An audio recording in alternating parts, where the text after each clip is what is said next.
देहरादून अतिक्रमण के खिलाफ राज्य सरकार तेजी से कार्रवाई कर रही है।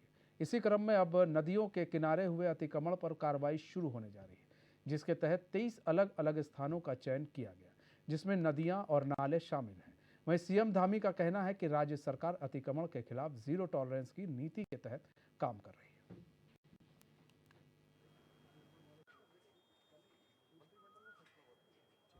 देखिए, पिछले जो सालों में लगातार ये वन भूमि है, सरकारी ज़मीनें हैं, जिन पर भी जो कब्जे हुए हैं, उन कब्जों को जो विधिक रूप से जो कब्जों की श्रेणी में आता है, जिसके कारण से यहाँ का डेमोग्राफिक चेंज भी हुआ है और भी तमाम तरह की दिक्कतें, अपराध, कानून व्यवस्था की स्थिति लगातार उसको बिगड़ने की स्थिति आती है। उसको देखते हुए हम लोगों ने निर्णय लिया है कि इसको बिल्कुल सही तरीके से, और जो पुराने लोग जो लंबे समय से बसे हुए हैं और वन भूमि पर जो गोठ और खत्तों पर लोग हैं, पुरानी बसावटें हैं, उन सभी के लिए एक कमेटी भी हमने मंत्रिमंडल की बनाई हुई है, सब कमेटी।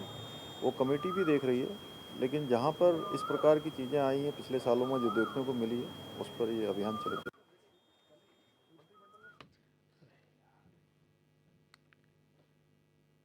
तो अब अतिक्रमण के खिलाफ कार्रवाई तो तेज है सरकार की। अब नदियों किनारे जो अतिक्रमण किए जाएंगे, अब वहां पर जो है हटा रहे हैं, हटाई जाएगी सारे अतिक्रमण को। 23 स्थानों को चिन्हित कर लिया गया है। और अभी जैसा कि आपने सुना, सीएम धामी ने साफ तौर पर कहा कि भाई ये लॉ एंड ऑर्डर के लिए भी बहुत ज़रूरी है। कई लोग ऐसे होते हैं कि ऐसे जगहों पर छुप जाते हैं, तो इससे लॉ एंड ऑर्डर भी ख़राब होता है। और ऊपर से जो उत्तराखंड का जो ज्योग्राफी है वो बिगड़ रही है कहीं ना कहीं, तो इसके लिए भी ज़रूरी है। तो कार्रवाई तेज की जा रही है। अब नदी किनारे अतिक्रमण हटाने की तैयारी की जाएगी। 23 स्थानों का चयन किया गया है। तो 23 स्थानों का चयन कर लिया गया है।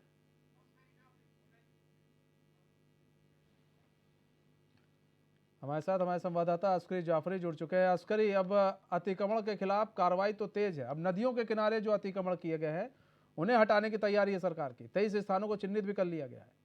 हाँ, देखिए बिल्कुल मनीष, जिस तरह से लगातार मुख्यमंत्री पुष्कर धामी की सरकार लगातार प्रयास कर रही है कि तमाम जो वन भूमि की जमीनों पर जो है कब्जे हैं उनको कब्जा मुक्त कराया जा रहा है। इसके अलावा जो नदियों के किनारे लोग बसे हैं जो डेंजर जोन में है उनको भी कब्जा मुक्त कराने की कोशिश में सरकार है। 23 स्थानों को चिन्हित किया गया है, जिसमें अगर हम बात करें खासतौर से विकासनगर, बिंदालपुर, रिस्नापुर, इस तरह की कई नदियां हैं जिनको चिन्हीकरण जिनका किया जा रहा है और लगातार कोशिश है सरकार की कि इनको कब्जा मुक्त कराया जाए। क्योंकि जब से वन अधिनियम बना है 1980 में वन अधिनियम बना, उससे पहले को छोड़कर अगर हम बात करें 1980 के बाद के तमाम जो मामले सामने आए हैं उन पर लगातार फोकस कर रही है। यानी करीब 43 सालों के, पिछले 43 सालों के जो अतिक्रमण है उनको कब्जा मुक्त कराने की बात सरकार कर रही है। इसी कड़ी में जो 23 स्थान चिन्हित किए गए थे उनको लगातार जो है कब्जा मुक्त कराने की काम जो है सरकार कर रही है। आज इस अभियान की शुरुआत हो गई है। हालांकि जो टीमें हैं वो अपनी अपनी जगह पर रवाना हो गई।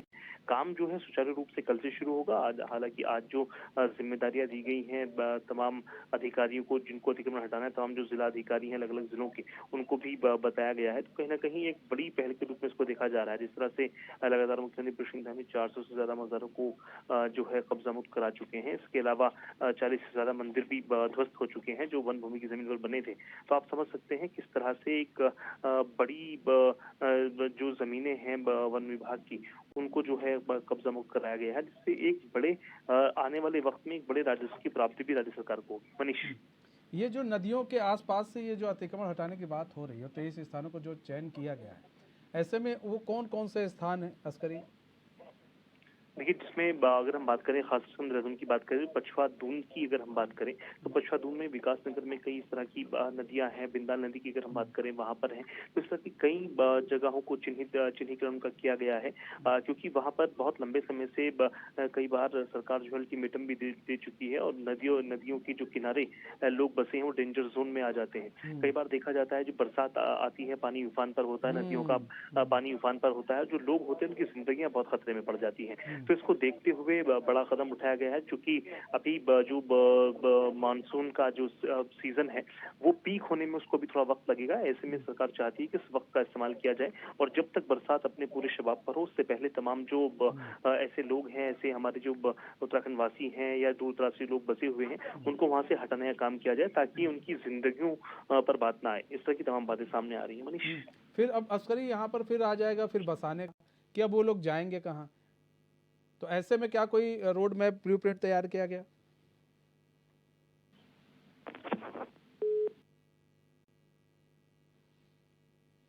लगता है मैं संवाददाता से हमारा संपर्क टूट गया है, हम दोबारा संपर्क साधने की कोशिश करेंगे।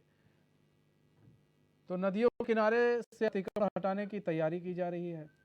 23 जगहों का चयन किया गया है कि वहाँ से अतिक्रमण हटाया जाएगा और ये इसलिए भी ज़रूरी हो जाता है क्योंकि अब बारिश का मौसम है, ऐसे में नदियाँ उफान पर रहती है और ये लोग जो है डेंजर जोन में आते हैं, तो इसलिए इन लोग की जान पर भी बनी रहती है।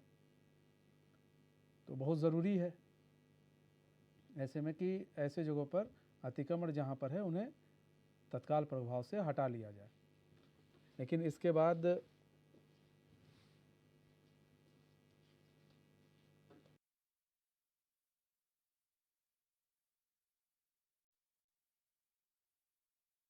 सवाल उठने लगेंगे कि आपने फिर इन लोग को बसाने की बात आएगी।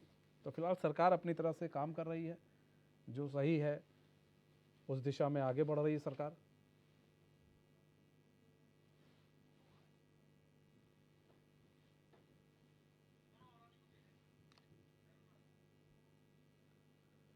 तो 23 जगहों पर जो है चिन्हित किया गया है। नदियों के किनारे अब अतिक्रमण हटाने की तैयारी है। अभी आप देख रहे थे किस तरह से वन भूमि पर जिस तरह से धामी सरकार का बुलडोज़र गरजा है और तोड़फोड़ हुई है अतिक्रमण को लेकर, और अब ये सामने निकल कर आ रहा है कि जो नदियों के किनारे अतिक्रमण है उन्हें हटाया जाएगा।